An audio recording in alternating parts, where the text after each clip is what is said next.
चूक निशाने वाला अर्जुन इसकी बात करते हैं।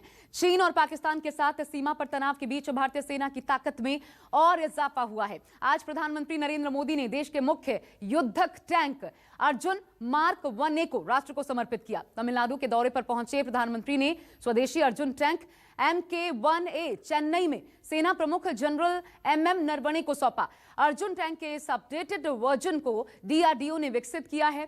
साथ ही आपको बता दें 2004 में अर्जुन टैंक भारतीय सेना में शामिल हुआ था। इसी टैंक के अपडेटेड वर्जन के लिए सेना ने 72 सुधारों की सिफारिश की थी। इन सुझावों को शामिल करते हुए अब नया हंटर किलर टैंक तैयार किया गया है। इस टैंक की खासियत यह भी है कि ये लक्ष्य को स्वयं तलाश करने में सक्षम है। ये टैंक लगातार हिलने वाले लक्ष्यों पर भी अचूक निशाना लगा सकता है और लैंड माइंस को साफ करते हुए, सबसे बड़ी खूबी यह है, युद्ध क्षेत्र में लैंड माइंस को साफ करते हुए आगे बढ़ सकता है। इस टैंक में केमिकल अटैक से बचने के लिए स्पेशल सेंसर्स भी लगे हुए हैं। अत्याधुनिक सुविधाओं से लैस युद्धक टैंक अर्जुन टैंक, जिसका अपडेटेड वर्जन, क्योंकि पहले ही इस श्रेणी के अर्जुन टैंक पाकिस्तानी सीमा पर पश्चिमी बॉर्डर पर तैनात है। और आज प्रधानमंत्री नरेंद्र मोदी ने जो सिफारिशें की गई थी DRDO को, क्योंकि ये पूरी तरीके से भारत में विकसित आत्मनिर्भर भारत का एक नमूना, इसे आप कह सकते हैं मेड इन इंडिया, और इस तरीके से इसे तैयार किया गया है कि क्षण भर में दुश्मन को युद्ध क्षेत्र में नेस्तनाबूद कर दे। 118 युद्धक टैंक अर्जुन टैंक M1A, जिसको प्रधानमंत्री ने देश को समर्पित किया और सुपुर्द किया सेना प्रमुख जनरल MM नरवणे को। तो भारतीय सेना के बेड़े में अर्जुन टैंक के अलावा कई और टैंक भी हैं जो दुश्मन के दांत खट्टे करने के लिए काफी है। इन टैंक की मदद से भारत के जांबाज दुश्मन की हर हिमाकत का पलक झपकते जवाब देने में सक्षम हैं। आपको हम दिखाते हैं सेना के बेड़े में ऐसे कौन कौन से अचूक टैंक इस वक्त मौजूद हैं।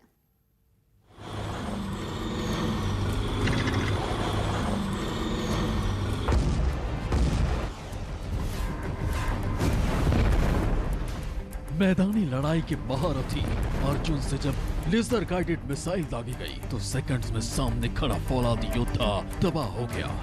3 किलोमीटर तक सब धुआं।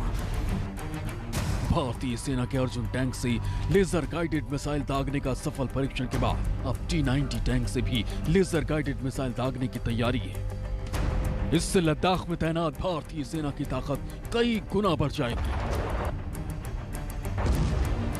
T-90 भीष्म भारत का मेन बैटल टैंक है। इससे हम लेजर गाइडेड मिसाइल भी फायर कर सकते हैं, जिसकी रेंज 8 किलोमीटर है। इसके ईस्टर्न लद्दाख में डिप्लॉयमेंट के बाद भारत की शक्ति में जबरदस्त इजाफा हुआ है।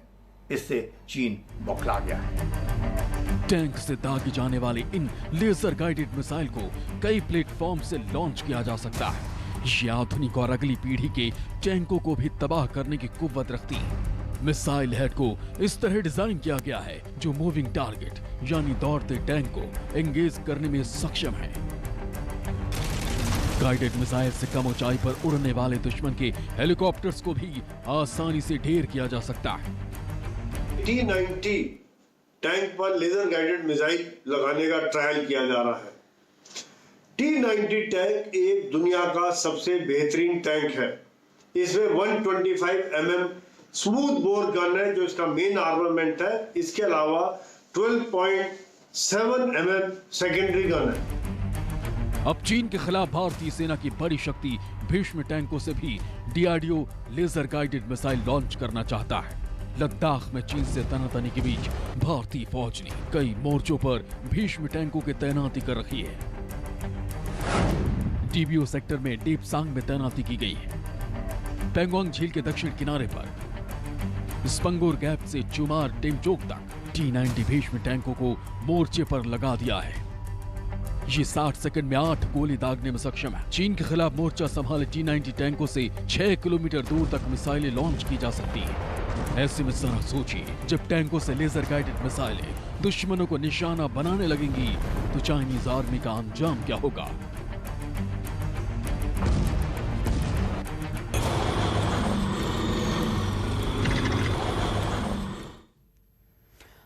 अब चलिए बढ़ते हैं आगे। तपोवन में ऑपरेशन जिंदगी की बात करते हैं। उत्तराखंड के तपोवन में हुए हादसे को आज 8 दिन हो गए। 8 दिन बाद तपोवन टनल में अभी भी रेस्क्यू ऑपरेशन जारी है। इस बीच इस पर बड़ी खबर आपको बता दें, टनल से 10 और शव बरामद किए गए हैं। कुल मिलाकर के अब तक 48 लोगों की मौत हो चुकी है। रेस्क्यू ऑपरेशन इधर चल रहा है। सैकड़ों लोग अब भी लापता हैं। लापता लोगों की तलाश में रेस्क्यू टीम लगातार जुटी है। बीते रविवार को चमोली के तपोवन इलाके में ग्लेशियर टूटने से यह भीषण हादसा हुआ था और अचानक हुए इस हादसे के बाद नदियां उफान पर आ गई थीं। आसपास के इलाकों में मलबा कीचड़ भरा हुआ था। तपोवन टनल से मलबा और कीचड़ हटाए जाने का काम अब भी जारी है, जिसमें काफी मुश्किलें आ रही हैं और लोगों के टनल में अभी भी फंसे होने की आशंका है। ग्लेशियर टूटने के बाद से अब तक इलाके में जनजीवन भी बुरी तरीके से प्रभावित है। 4 तस्वीरें आपके सामने। कई गांवों से संपर्क टूटने के बाद आईटीबीपी ने वहां पर राहत कैंप्स भी लगाए हैं। लोगों को जरूरी चीजें मुहैया भी करवाई जा रही हैं, लेकिन जल्द से जल्द जिंदगी को पटरी पर लाया जा सके, इसकी तमाम कोशिशें हैं। इस बीच लगातार एक डर भी बना हुआ है। जिस प्रकार का झील, एक मलबा जो झील का रूप ले चुका है, उससे कहीं दोबारा से बाढ़ के हालात उत्पन्न ना हो जाए। उधर साइंटिस्ट की टीम इन तमाम चीजों को लगातार खंगालने में लगी हुई है। लेकिन टनल के भीतर की ये तस्वीरें देखिए। कुल मिलाकर के एक और जो खबर सामने आ रही है, इस बीच आपको बता दें, कुल मिलाकर के 49 शव अब तक निकाले जा चुके हैं। 49 लोगों की मौत हो चुकी है। ऐसे तमाम रोते बिलखते परिवारों को भी हमने देखा जो ये कह रहे थे कम से कम बॉडी मिल जाए अपने लोगों की, जिनका अंतिम संस्कार किया जा सके। और अब क्योंकि एक एक कर ऐसी खबरें आ रही हैं और डर है कि आंकड़ा बढ़ेगा। राहुल प्रकाश मेरे साथ जुड़ गए हैं, सीधा उनका रुख कर लेते हैं। राहुल, ये अपने आप में डराने वाली बात है क्योंकि जैसे जैसे दिन बढ़ रहा है वो हौसला भी टूट रहा है अपनों को वापस पाने का। लेकिन क्या जानकारी है इसमें, अभी कितना वक्त और लगेगा? टनल के भीतर अभी कितना मलबा बाकी है जिसको बाहर निकाला जाना और पूरी तरीके से इस रेस्क्यू ऑपरेशन को कंप्लीट करना बाकी है?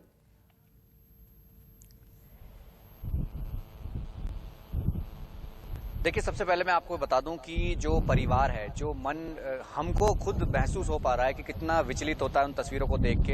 हौसला उनका टूटता इसलिए जा रहा है कि अगर कोई अपने को देख रहा है। आज सुबह 2 महिलाएं यानी 2 बहनें आई अपने भाई की तलाश में। इकलौता भाई था जो सिविल इंजीनियरिंग था, वो यहाँ से लापता है और जब डेड बॉडी निकली तो पता लगा कि वो उनका भाई था। तो वो अपने आप को संभाल नहीं पाई। ये तस्वीर हमने देखी लेकिन हमसे देखा नहीं जा रहा था। लेकिन हम ये बताना चाहते हैं कि अब जो सिलसिला है वो लगातार बढ़ता जा रहा है आंकड़ों का। अभी तक 49 जिस तरीके से कह रहे हैं 49, 5 जो है वो टनल से निकाली गई हैं, 6 जो है रैनी साइट, जो रैनी जहाँ जिस जगह ऋषिगंगा प्रोजेक्ट था ये धौलीगंगा का था। जो तस्वीरें हैं वो लगातार इसलिए भी जरूरी हैं क्योंकि अब जो लेवल है सुरंग की, अगर हम बात करें टनल की, वो 120 मीटर से आगे जा चुकी है। उसके आगे जितना जा रहे हैं वहाँ मडी, जितना कहा जा सकता है कि एक स्लश जो आया था वो अब हल्का हो रहा है। हल्का मतलब उनको निकालने की कोशिश हो रही है। नीचे टनल के नीचे पानी है तो वो जिस तरीके से टेक्निकल तौर पर उनको निकालने की कोशिश कर रहे हैं और जो ये पोर्शन है, ये माना जा रहा है कि जो फोर्स आया, जो तमाम लोग गायब थे जिनके मिसिंग की बात की जा रही थी, वो इसी आसपास में हो सकते हैं। जो आंकड़ा बढ़ रहा है इसी वजह से बढ़ रहा है। रैनी साइट की बात करूं, वहां पे जो मलबा है वो नीचे स्तर पे खाली हो रहा है। पहले ऊपर का लेवल खाली हुआ, जितने निकल सकते थे निकले। क्योंकि कल एक तस्वीर हमने देखी, शायद वो बड़ी हैरान कर रही थी कि शरीर का आधा हिस्सा गायब, आधा हिस्सा मिला, और जिसका मिला वो कश्मीर के रहने वाले थे। ये तस्वीरें इसलिए भी हैरान कर रही है कि एक पाँव मिलना, एक हाथ मिलना बड़ा दर्दनाक हादसा है।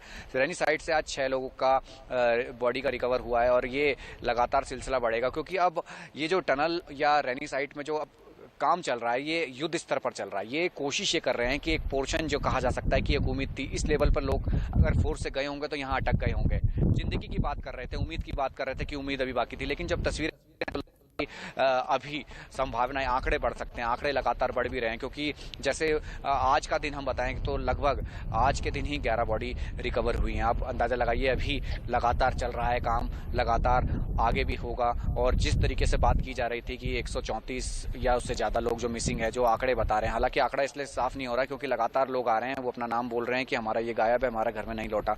तो तस्वीरें अभी नहीं बदली हैं। टनल में थोड़ा वक्त जरूर लगेगा, स्लश बहुत ज्यादा है, उसको धीरे धीरे रिमूव भी करना है। दूसरा बॉडीज को भी देखना है। टनल का सेक्शन जो 125 जो आगे 185 तक जाना है, उसके बाद टी सेक्शन क्रॉस करना है, तो लगभग लंबा वक्त लग सकता है। लेकिन उम्मीद यही है कि जल्द से जल्द रेस्क्यू किया जाए। अगर बड़ी टनल की बात करें, 5 टनल थी, सबसे बड़ी टनल 1700 मीटर की। आप खुद अंदाजा लगाइए 1700 मीटर में पहुंचना कितना लंबा वक्त लगेगा। टनल के नीचे जो पानी का सोर्स था, जो बिजली बनाता था, वो आगे जाता था, उसमें कितना वक्त लगेगा। ये चीजें हैं, टेक्निकल चीजें हैं, जो हिम्मत नहीं हार रहे ये जो सिपाही, जो फ्रंट वॉरियर हैं, जो काम कर रहे हैं लगातार दिन और रात, कोशिशें इनकी यही है। किन हाल में होंगे, उन शब्दों का इस्तेमाल करना भी यहाँ से नामुमकिन सा है।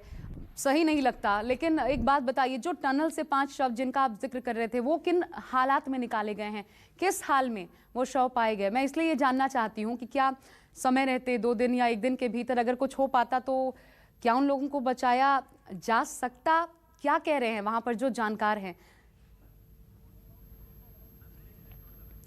राहुल से हमारा संपर्क टूट गया है। लेकिन इधर आज ही कुल मिलाकर के 11 शव, रैनी गांव से 6, 5 इस टनल से बाहर निकाले गए हैं और अभी भी रेस्क्यू ऑपरेशन का काम जारी है।